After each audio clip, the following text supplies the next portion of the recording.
देश हित में अब भारत के एक मित्र देश की बात करते हैं। फ्रांस में समय से पहले चुनाव कराना वहां के राष्ट्रपति इमैनुअल मैक्रों को भारी पड़ गया। उन्होंने प्रधानमंत्री पद के लिए चुनाव करवाया था, लेकिन इस चुनाव में पार्टी ही पिछड़ गई और वामपंथी गठबंधन सबसे ज्यादा सीट जीतने में कामयाब रहा। वामपंथी गठबंधन की ज्यादा सीटें आने के बाद से फ्रांस में हिंसा शुरू हो गई और अब सवाल ये उठ रहा है कि क्या अब फ्रांस में दंगाइयों की सरकार बनेगी? आंसू गैस, हुड़दंग, ये तस्वीरें फ्रांस की हैं, जहां अराजकता ही अराजकता है। इस महीने के अंत में पेरिस में ओलंपिक शुरू होने वाले हैं और वहां अभी ये हाल है।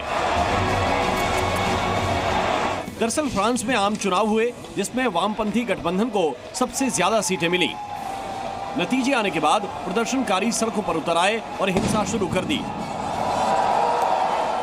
झड़प के बीच कई जगहों पर पुलिस ने उपद्रवियों पर आंसू गैस के गोले छोड़े।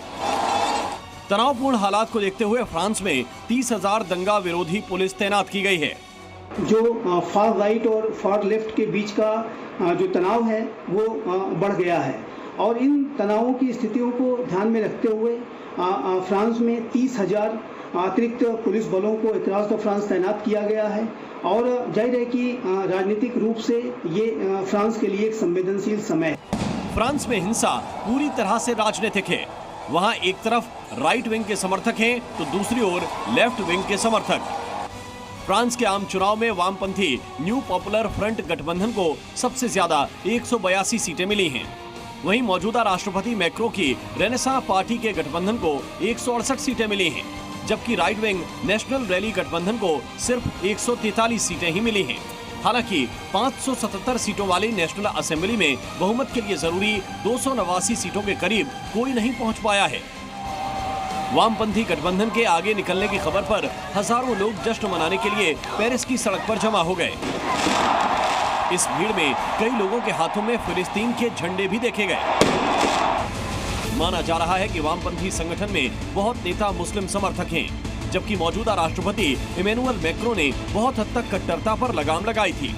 वामपंथी पार्टी को बढ़त मिलने के बाद सोशल मीडिया पर ऐसे पोस्ट वायरल हो रहे हैं जिसमें आशंका जताई जा रही है कि अगर फ्रांस में वामपंथी गठबंधन की सरकार बनती है तो कट्टरता को बढ़ावा मिल सकता है। वामपंथी गठबंधन की जीत के बाद मुस्लिम समर्थक जीत की खुशी मना रहे थे, लेकिन देखते ही देखते जश्न हिंसा में तब्दील हो गया।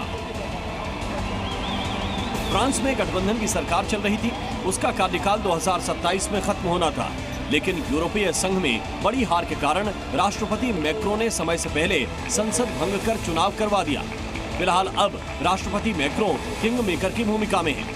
अब वो सरकार बनाने के लिए दक्षिणपंथी गठबंधन के साथ जाएंगे या फिर वामपंथी संगठन के साथ, इस पर पूरी दुनिया की निगाह होगी। ब्यूरो रिपोर्ट, जी मीडिया। जी न्यूज़।